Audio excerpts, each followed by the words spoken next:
I was 23 years old. I was nearly killed in a car accident. I had to learn how to walk and talk again. Something shifted within Correct. your psyche. Yes, I actually did come back with a different mind. Most doctors were telling me this is my new normal, aka crippled. It never entered my head that I would not get better. They were not going to tell me I wasn't going to heal. That was it. That was my North Star. What happened next? I was introduced to a trauma therapist.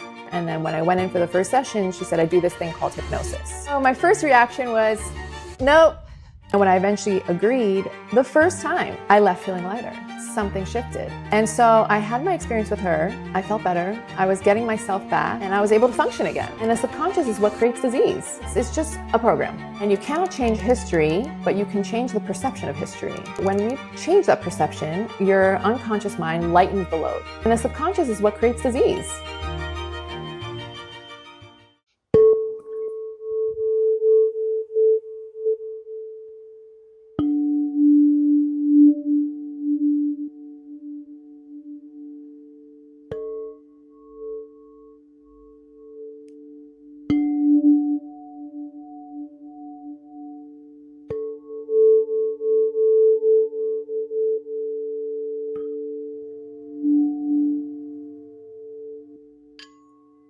Welcome back to the SageFull Living Podcast. I'm so excited to have my dear friend, Danna Pycher here. Welcome. Yay. I'm so excited. I'm so excited. So Danna is a hypnotherapist. She specializes in trauma. Correct. Trauma and disease. And disease, which is so empowering. And I'm so excited. We have so many things to get into today, from the business of a healer to your story and what led you to hypnotherapy and what hypnotherapy is. So Danna, tell us a bit about yourself and a little bit about your journey that brought you to be a hypnotherapist. Okay, thank you. Yes, I'm so excited to be here and to be speaking with you about all these things. I never thought I'd be a hypnotist.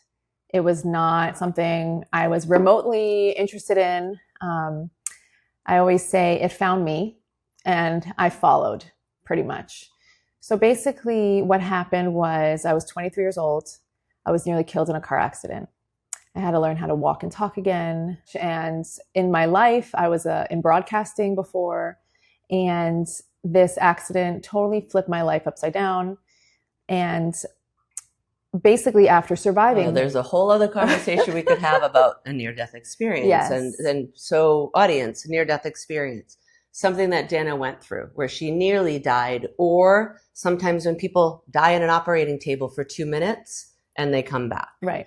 They have something happens to them in this trauma and they can come back. Honestly, they can come back with skills of speaking foreign languages. They can come back with skills of playing instruments that they've never touched before. So this accident obviously was a transformational, and not just because you went through it, something shifted within Correct. your psyche. Yes. Yeah. And I actually would like to talk about the near-death experience thing because it's, no one really actually talks about that. I'd love to touch on that too, because that was an experience I had to grow into as well. And I was this confident mainstream girl, normal girl, living life. And after the accident and this near-death experience, I actually did come back with a different mind, different thoughts.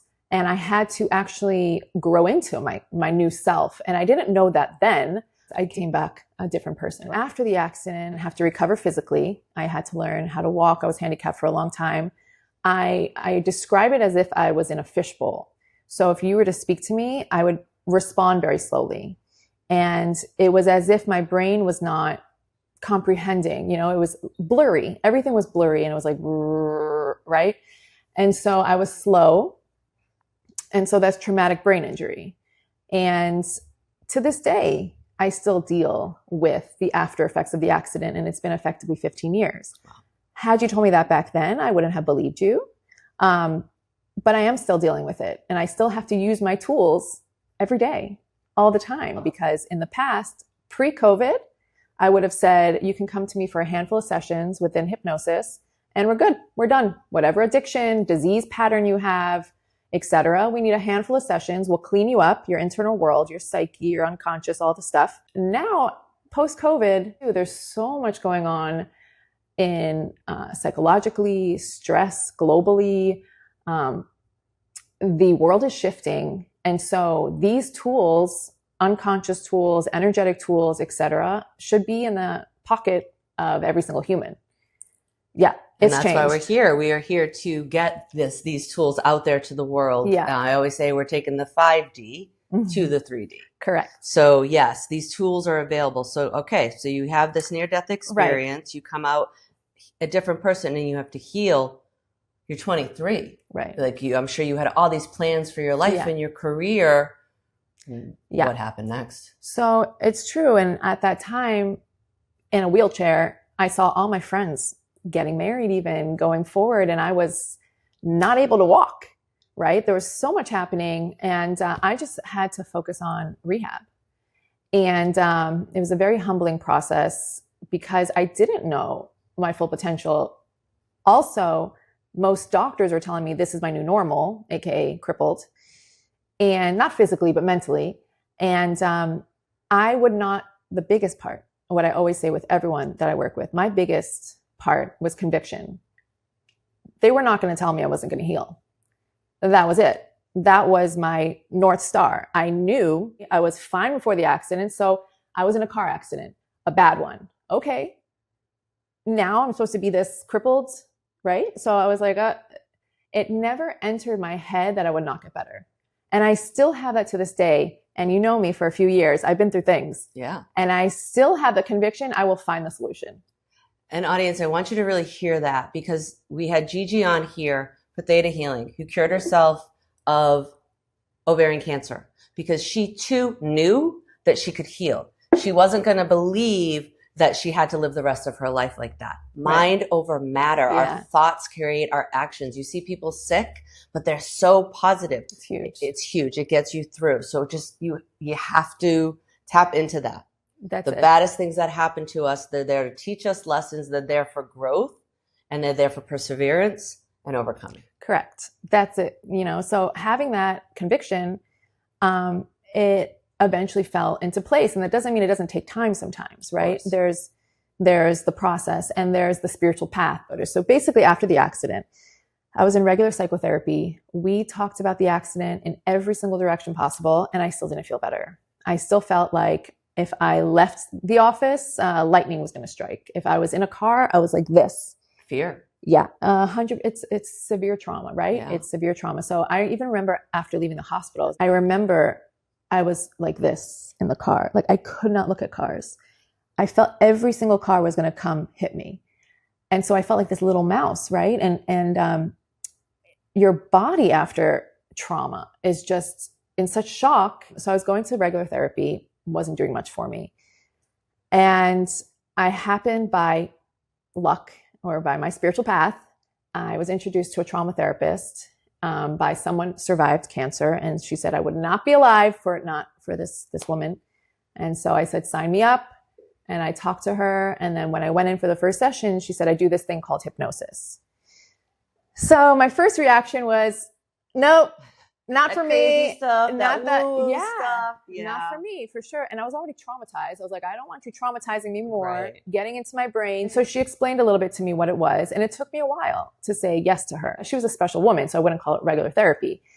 And then when I eventually agreed, that first session that I left, the first time, I left feeling lighter. Something shifted. And so I had my experience with her. I felt better. I was getting myself back. And I was able to function again. So that's the beginning of the hypnosis story. I still did not believe or even care to become a hypnotist. I just felt better.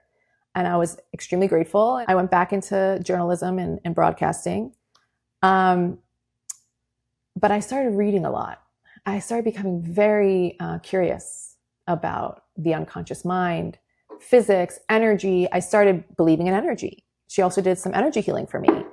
And I come from an atheist background, right? So this was never conversation for me. I was never interested. So I would start to have these really spiritual, lofty thoughts that were not normal for a 23-year-old. And then 6 months later, I'd read a book about Kabbalah and it would affirm the thoughts I was having. And so there was books coming in that would affirm these thoughts. And I just started following what was coming my way. So the second part of the story is of becoming a hypnotist. Again, I just did not think about it. I went back to my regular life. I was talking to a friend who wanted to quit smoking. So she went to a hypnotist, straight up hypnotist, for quitting smoking, and she quit. I was like, that's great. And then she kept going to him. I was like, but you quit smoking. You don't have to keep going. And so she's like, I'm going to him for relationship issues. I'm like, really? I'm like, he's not a therapist. He's a hypnotist. She's like, yeah, but he's just great.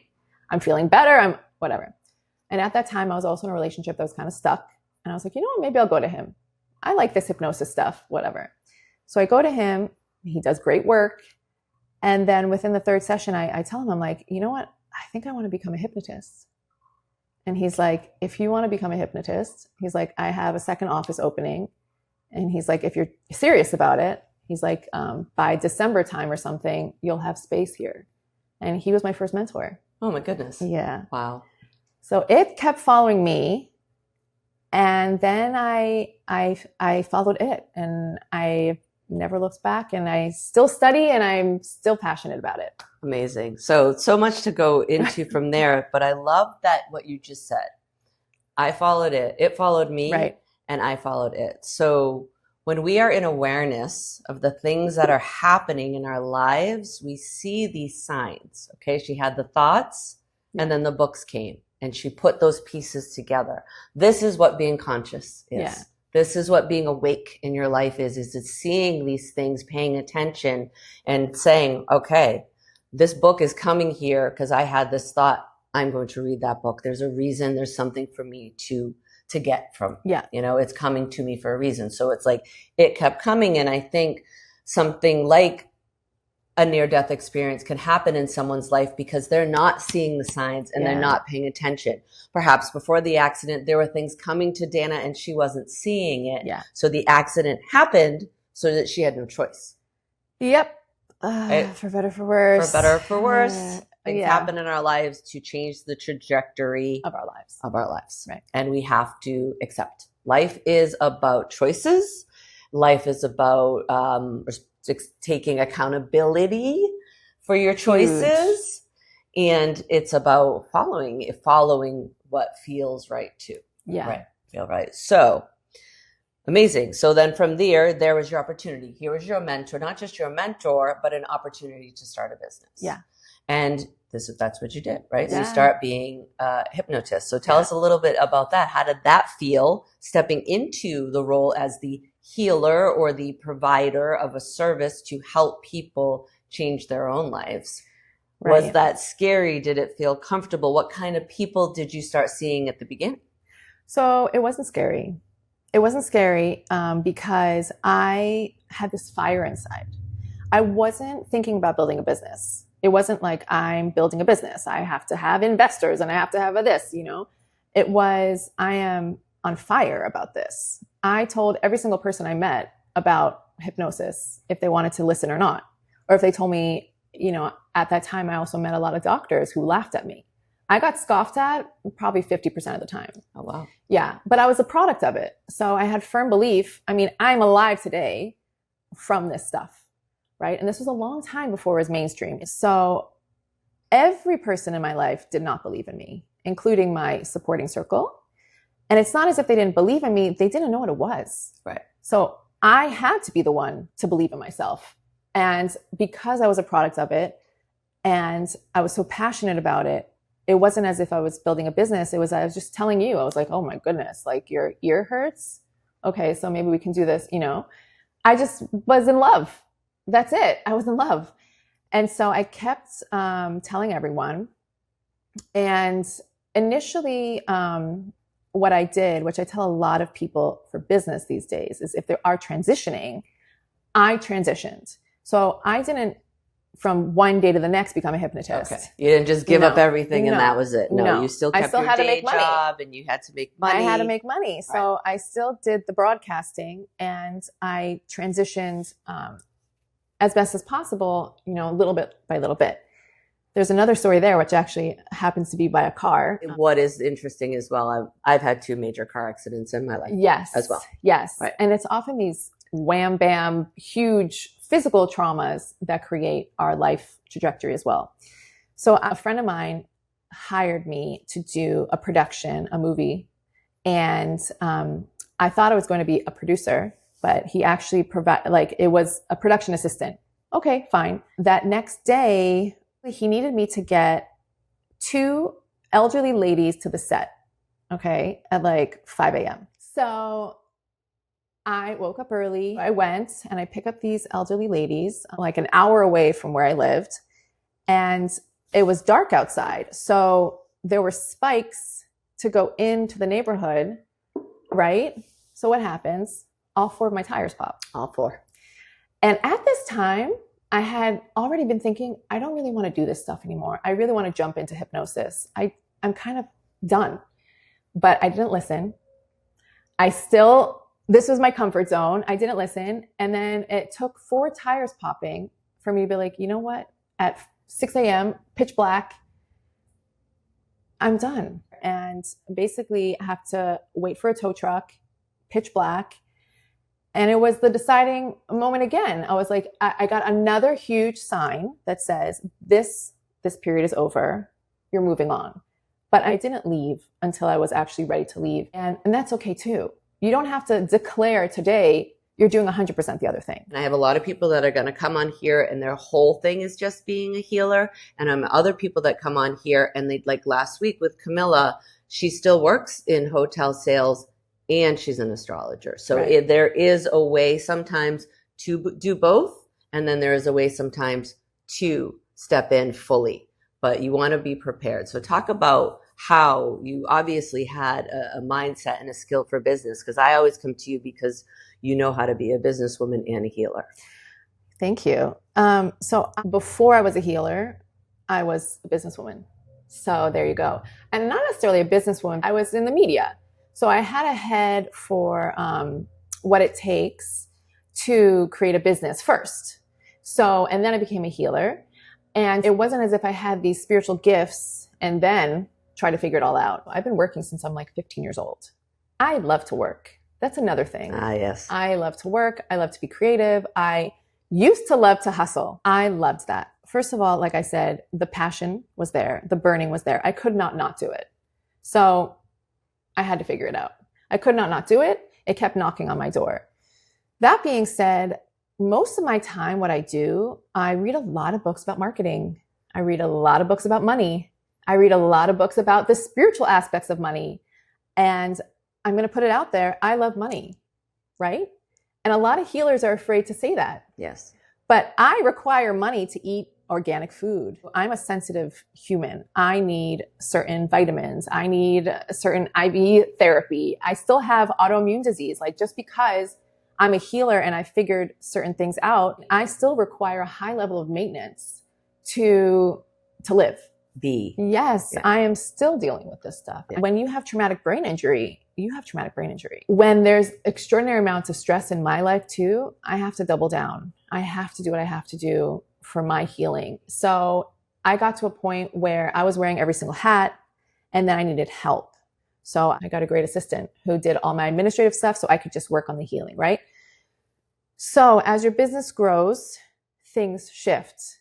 But what I would recommend really that has helped me is study business, study marketing, enjoy it, right? Love that aspect.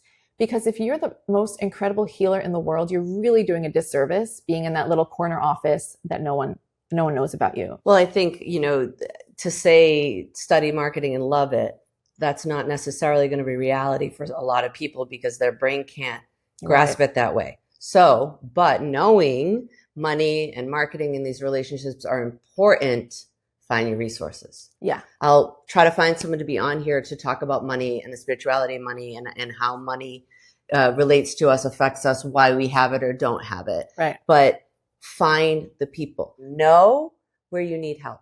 Yeah. Know where you're good and know where you need help and then find it. There are a lot of good coaches out there. There are a lot of people out there that are now creating businesses to help healers with their business. Right. So there are resources, but that's really good advice because we know that marketing and making money but passion is definitely the beginning. It's the beginning. I also want to mention networking because I started my business pre-COVID. So I would go out and I would network. And my father used to always tell me, what makes you different from any other therapist, right? They have to meet you. So if you met me and we shook hands and you got to know me, there's a 95% more chance that you're going to hire me because you felt me, you get me, and we now have a personal acquaintance. Right. You created a connection and a relationship. So it's like for the healers that want more clients, go to events where your clients are. That's right. If you're a healer and you're going to events with all other healers, that might not be your clientele. Right. See the networking events. Maybe it's women, so look for women events, or business events, or maybe it's lawyers, look for lawyer events. Even though you're not a lawyer, you can show up at those things and network and meet people. That's a great. Most healers that I know are incredibly gifted and they know a lot of modalities. And that's what makes them who they are. With that said, I remember I met this girl who was a healer and she asked me for business advice. And I said, what do you do? And she listed 15 things. I said, okay, great. Like if you were to pick one thing, I can't pick one thing. I was like, how am I supposed to find you? I have no idea what you do, right? When people find me, there's total clarity because I'm a hypnotist that specializes in trauma and disease. Find your niche. Find your niche. There's a lot of other modalities that I had to tap into to do extraordinary healing from COVID stuff. With that said, I will still introduce myself as a hypnotist because now you know what I do. I can tell you I do access consciousness, right? But if you don't know what that means nothing to you. You're not going to think to call me the next day. Right. Oh, this is interesting, Danna. I really like this. It's that find that niche. And even if you have all those other skills that you're going to bring it in, there's something that has to connect with people to bring them in their door. Because sometimes what people do, because they're trained in so many different modalities, they create their own. So if you can do that, and then you're not one specific modality, but you're your own unique package, 100%. You can sell it on that way. But I also like this too, is having that niche. It's okay that you have this other training and you can bring that into your work. Exactly it doesn't have to be as the headliner. That's exactly it. So every book now I read, right, I can incorporate into hypnosis. Every healing modality. So I learned, let's say, access consciousness, not as the desire to learn access consciousness, the desire to bring it in to my hypnosis. So what I offer, which is true, is me. I offer working with me with the, I want to call it genius, honestly, the genius that I know, the expertise that I have because of what I've been through, that I've had to learn all these things. As you know, I got hit hard with COVID. I had to learn more to survive COVID. Yeah. I had my lungs shut down and I had to learn more with conviction to be alive. And so I learned it because I wanted to learn that to incorporate into the foundation. So that doesn't mean I don't love that. I might even love it more now. I didn't go into it wanting to totally shift. It's like, this is what I do. This is what I offer. And now it's even more powerful. Right. And I think that's why healers continue to learn and grow because there's so much more. And as we open our consciousness more, there's no more space to bring stuff in alignment. So this is so amazing. I'm glad we got into the business aspect of healing and spirituality. Tell us a little bit about hypnosis. Woo! And what does that look like for our audience that doesn't know and they hear that word and they go, what, that woo-woo stuff? You can tell us about a typical session or how it works. So hypnosis, I would like hypnosis to be the front line. So people usually find me after they've exhausted everything else. I am the last resource, still now, for the average person, I guess you could say. Hypnosis as a baseline is putting you into a relaxed state. That's hypnosis, period. Everything beyond that, with what you do while you're in that relaxed state, is kind of the therapeutic aspects. So even if you're just in hypnosis, let's say I put you in a relaxed state and you're there for 20 minutes, you're already experiencing healing because you're in a alpha or a delta state or gamma even. So even being in those frequencies, bringing you down into that relaxed, rested state is healing. That's hypnosis. Okay. And hypnosis is way older than psychotherapy. Before anesthesia, they used to put people in hypnosis to do surgery. Come on. I'm serious. Yeah. I even read the other day, someone opted to do brain surgery under hypnosis. In today's world. Yes, right now. Yeah. right now. Totally. That's it. Hypnosis, brain surgery. On. Yeah. And? Perfect. Wow. Yeah. Wow. So hypnosis is the rest stage. So for our audience out there that sees it as, oh, someone's going to get into my brain and force me to do things, because when I was a kid, we'd go to one and they'd hypnotize people and make them dance and do silly stuff. Right. Okay. So most people know hypnosis as show hypnosis, and show hypnosis is not hypnotherapy. And I never saw a show until I was 4 years into doing this. Right. And so even when I saw the show, I was like, no way, that's real. I'm like, no way they're doing all that stuff. I still didn't believe it, right? And I actually knew the hypnotist that was doing the show, and I knew he was an incredibly skilled guy. I still didn't believe it, right? So people, or they see it in movies, right? And it's like the blackout, you're totally, not yourself. So it's not like that at all. First of all, hypnosis, again, can come in different levels, and most people do it at alpha level state. I used to bring people into a deeper level, like theta, let's say, and it would take people 10 minutes to answer my question. So what I do is I like to bring people into alpha level, which is more relaxed than you are right now, so we can have a conversation. And within that conversation, my favorite hypnosis tool is regression, and it still fascinates me to this day. Mostly what you do is you go into the origin of the issue. So let's say it is a disease pattern, okay? So if it's asthma, for example, and you have trouble breathing, maybe something happened when you were a kid and you had some sort of shock. And so that imprint from the origin, if we can get into that imprint and we can say, okay, you're fine. What happened? What's going on with this kid? What does he need? And when we can resource the child, then the unconscious mind doesn't have to repeat that pattern over and over and over. So what happens is now you get a stimulus. So before the treatment, let's say you have a stimulus that stresses you out. Your body has this pattern. When you get stressed, okay, so let's say the first memory is you're a child, you have that initial moment. The next time there's the moment, maybe let's say you're 15. When you go through life and you have shocking moments, your body and mind remember. So what we're doing is we're going into the memories and we're reprogramming. We're saying, okay, something scary happened. You're an adult now. Let's look back at what that was and what kind of resources did you need? So something happened, you're 5 years old. What did you need? Did you need support? Did you need an explanation? Did you need to talk about it? Did you need your parents to understand, or for them to stop fighting, or for you? What did you need? And you cannot change history, but you can change the perception of history. So when we change that perception, your unconscious mind lightens the load. Okay, so we're basically lightening up what's going on back there. And then the next time you have a stimulus that might have stressed you out, you're not programmed. Right. So the reaction isn't the same. It's different. Right. And it's subconscious that is happening. And the subconscious is what creates disease, right? It's just a program. Okay, so this happens because you wouldn't be able to survive day to day. We have to be on a program, right? If you had to think about every single time you had to take a breath, that would be all you could do that whole day. So there's certain things that have to just happen behind the scenes: blinking, breathing, little movements.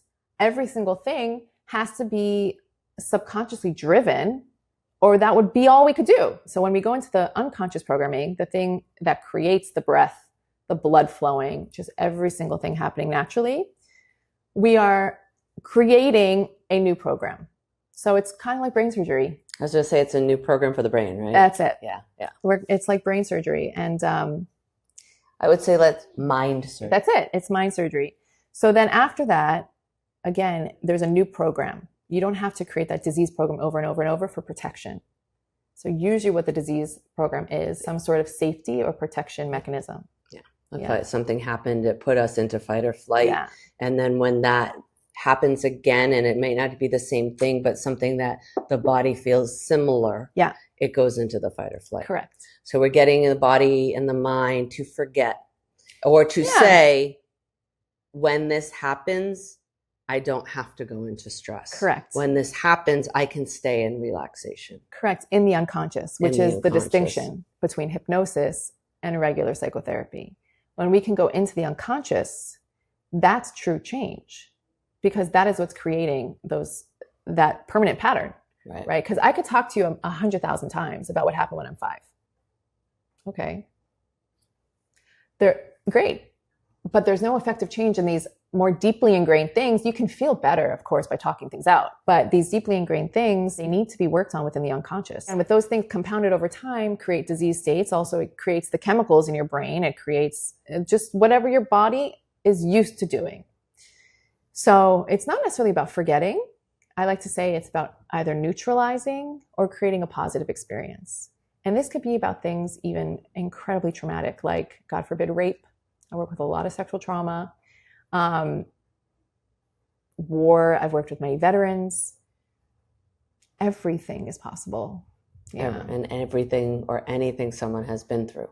Everything is can possible. Be trapped in that subconscious, and that we can help them in this. It's amazing. And, I love that you focus on disease and trauma, but like you just said, you've helped countless people in all different walks of life. Yeah. And I think that's amazing that people come to you in that way. Yeah. So you mentioned regression. Obviously, regression is you going back and you take your clients back into their childhood to see those traumas that we can release from the unconscious. But I'm also trained in past life regression. So our audience, there are people out there that believe that this is the only life we get and the soul ascends to heaven or to hell or whatever it is.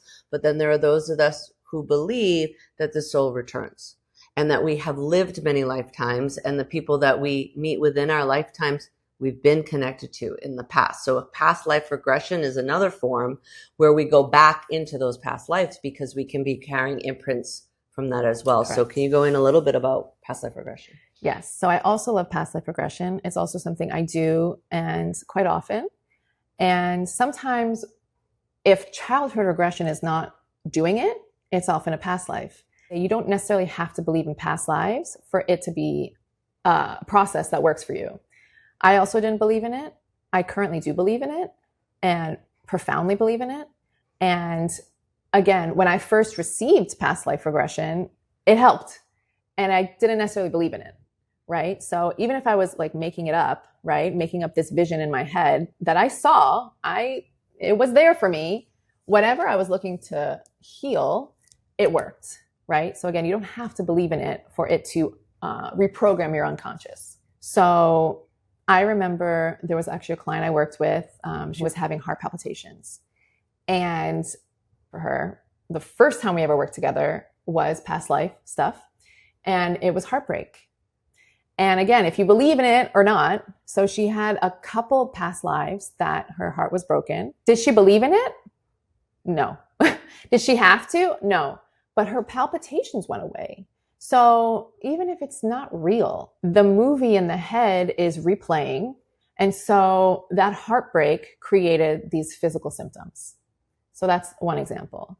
Another example, there was a guy I was working with, very young, and he had significant depression. And every angle we worked in with childhood regression wasn't moving the needle for him.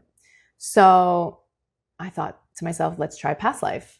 And so we did. And he remembered vividly like the uniform, and he was in some sort of battle, and he was killed, right? And so where he was killed was in also the chest area. And that was like the heaviness that he was experiencing. So it was a somatic thing too, right? So that's often what regression does too. It releases from physically. The body. That's a lot of the disease healing is that, right? Is releasing that somatic experience, that heaviness, right? So that was the thing that moved the needle for him to release the depression. The scenery that he explained was not in the US. He's never left the US, right? Never left.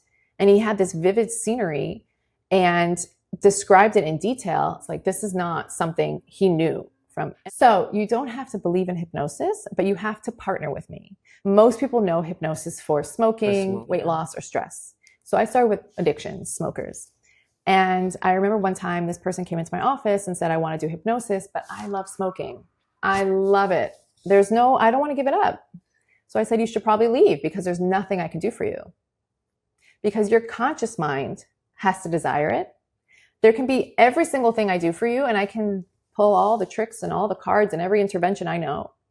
If you don't want it consciously, and if you're not partnering with me, there's nothing, I can't manipulate you. A lot of people think hypnosis is manipulation. Right. I can't manipulate you. What I do is I marry your unconscious mind to your conscious desire, right? So you have to choose it first. And the choice is actually the healing. I'm just matching you where you are. So if you love smoking, there's nothing I can do. You don't have to believe in hypnosis to cooperate. So that's a huge, huge, huge thing with hypnosis. Again, you don't have to believe, but you have to want to participate. Yeah. So I can't work with resistant people. I remember one time I was working with a smoker who did want to quit, right? But when you get down to it, she said something, and I'll never forget it. She's like, my cigarettes are my best friend. They're the only thing that have been with me all these years. Yeah. The only thing that hasn't left me. So why would you want to give up smoking when that's your number one connection? That's interesting. She was so attached to the cigarettes as being like there for her. She discovered that in hypnosis. Okay. She didn't know why she couldn't quit. You know, she's done a strong woman. She's done so many things. Why can I do this? And when she discovered in hypnosis, that was her primary connection in life. The thing that stuck by her was that. And she was able to quit eventually. Yeah. But she needed that realization too. But again, that's cooperation, because she had to consciously say, you know what? It doesn't have to be my only connection. And she didn't know that until hypnosis either, right? But our beginning relationship was also, she did want to quit. She didn't say, I want to quit, but I love it. And I actually really don't want to quit. She did want to quit. Yeah. Desire. That's it. Yeah. Desire for transformation. Exactly. And that's really it. You know, that's what leads us to healing, is the desire for transformation. Correct. Desire for a different outcome of our existence. Correct. And that's why sometimes people need to reach rock bottom before they actually desire to change. When you have the desire, anything is possible. You have to just find the right people and find that conviction. Because until that conviction's there, until you really want it, which is why most people have to hit rock bottom. The rock bottom can be like your car accident. Correct. It wasn't like you needed to hit rock bottom and you're living on the streets, but that there was something happening in your life that you needed this. No, the direction needs to go this way. Well, also what I actually always say is like that the accident was a blessing in disguise. It came to me for whatever reason.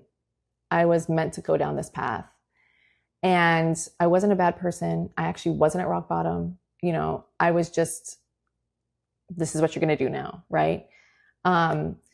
So I do think more and more people on earth are being called to do their purpose.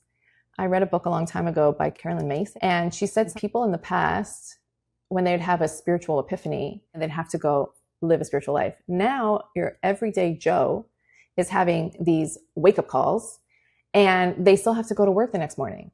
They still have to do their day-to-day, right? They're not separating themselves. So there's a mass, I guess you can call it awakening, happening. There are people that actually need these skills. There are people that actually need this all throughout the world now. And especially after COVID, with the immense stress, which actually really no one really talks about, is everyone kind of has a little bit of PTSD after the past few years. Yeah. And no one talks about it. No one talks about, we have all been through it. So globally, we're all stressed out. And I do think hopefully it'll be a shift to people all over the world really healing and desiring positive change. Yeah. People all over the world healing and desiring positive change. That's what we're after. So I'd love to end on that, because that is just a really beautiful thing. You and I both know there's so much happening in the world today, and we just want to be here to be a positive light and to be a source for transformation. Yes. So is there anything else you want to add? I mean, we can go on forever and ever and ever, so we should probably end it here. Okay. So on the SageFull Living Podcast, what I love to find out for people is, how do you live your life aligned? What are some daily practices that keep you in alignment? Okay. Thank you. So I really use my tools every day. I'm a very sensitive person. So I've had to develop also a toolbox for everyday living for myself personally, which does include hypnosis, includes energy work. I'm getting better at, and I used to be great at this, my nutrition. So even if you're good at one thing, doesn't mean you know the other thing. So I'm attempting to get back at my physical nutrition and stuff like that, because that's huge. And yeah, so I use my tools every day. And they are what keeps me aligned.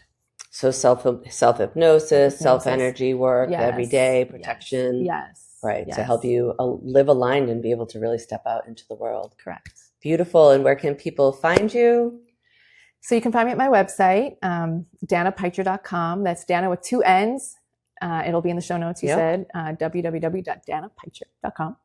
And if you would like, you can watch my TEDx talk. It really encapsulates the work. It kind of explains it really well. And yeah, feel free to reach out and email me. I love to hear from everyone, whether it's just a question or if you want to work together, or please do. Beautiful. And I'll make sure that the TEDx talk is in the show notes. And if you do reach out to Danna, she's offering SageFull Living Podcast members, watchers, viewers, a 20% discount on hypnotherapy sessions. And that is a really beautiful offering. And courses. Yeah. Danna has courses. That's another thing, because she's such a smart businesswoman.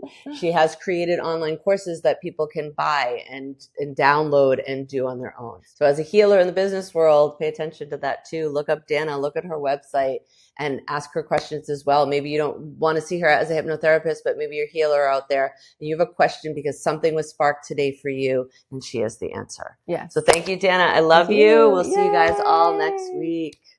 Thank you. Welcome. Let's play us out.